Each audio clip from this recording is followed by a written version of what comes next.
Avez-vous déjà vu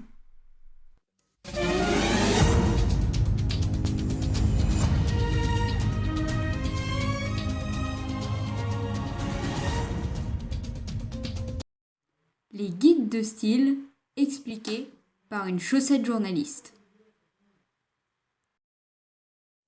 Bonsoir et bienvenue dans cette édition. Comme tous les jours, nous répondons à vos questions. Et aujourd'hui, la question d'un téléspectateur qui nous demande d'expliquer ce que sont les guides de style. Cet ensemble de recommandations, faites par des constructeurs ou des experts en IHM, concerne l'aspect des interfaces et le fonctionnement des interactions.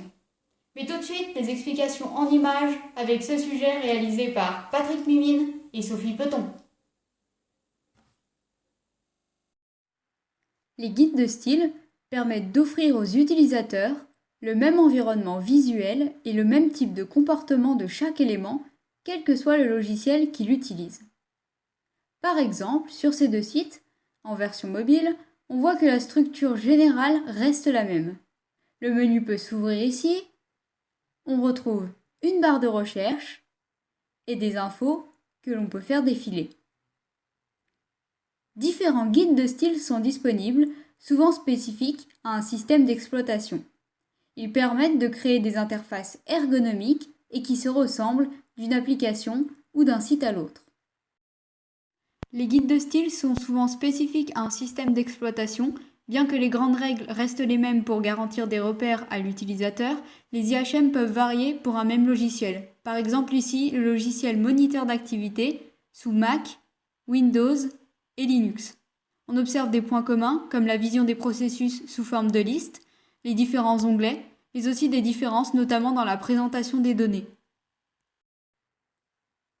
Le site de Materialize, par exemple, propose tous les composants d'interface qui permettent d'interagir avec l'utilisateur. Barre de menu, boutons, boîte de dialogue. Il donne aussi de nombreux conseils à suivre pour construire de bonnes IHM, comme par exemple sur les interactions avec les boîtes de dialogue.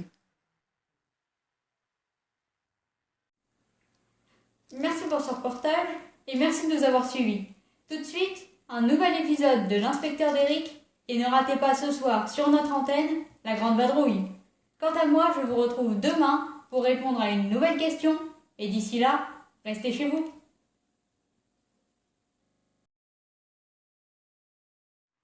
Maintenant, oui.